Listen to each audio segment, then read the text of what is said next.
Yana yon chiziqdan tashlanadi.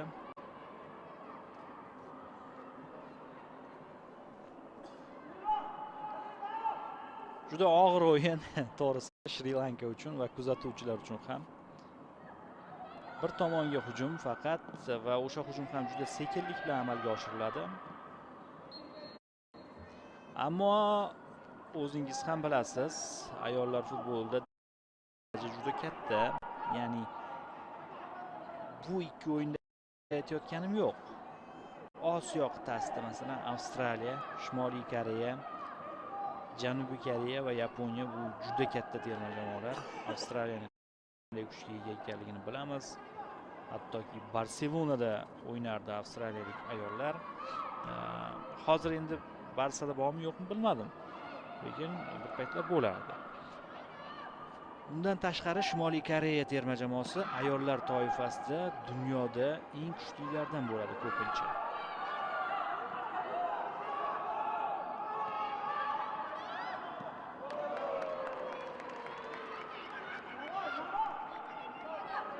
Ularning o'yini lekin juda tez.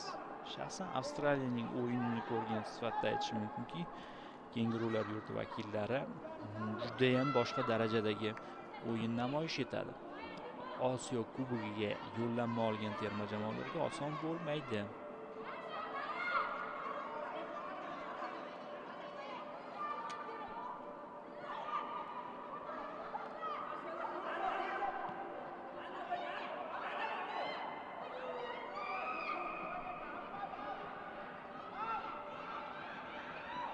Paslar. To'p maydon tashqarisiga chiqib ketdi. 21 raqam egasi Nishat Hokar sekin ortga qaytmoqda. Himoya chizig'i vakili o'ng qanot himoyasida harakat qiladi u. Nisha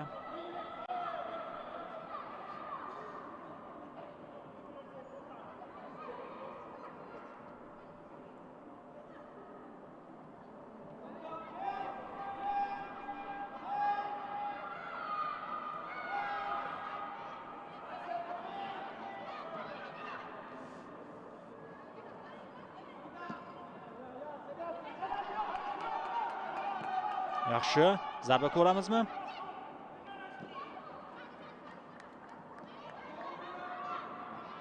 Paslar davom etadi. To'p uzoqlashtirildi.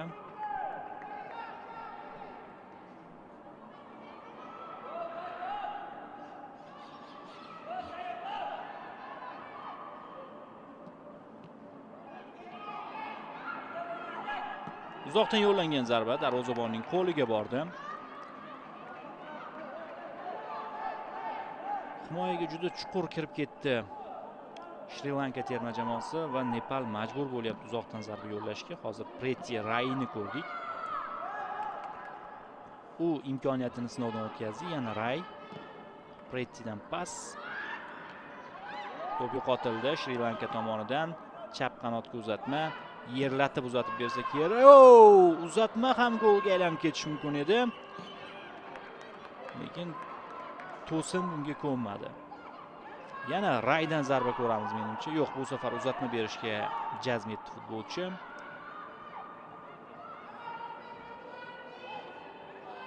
Birga bir deyarli o'tkir burchak. Zarba ko'ngildagidek emas Handari'da.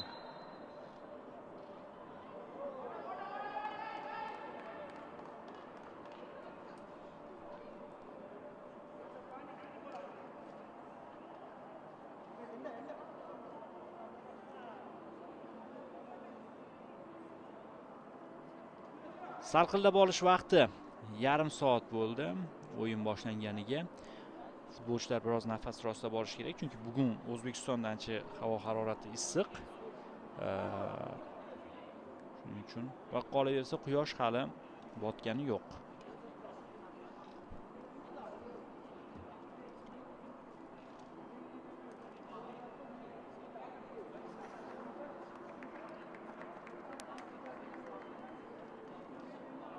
Ancha havo harorati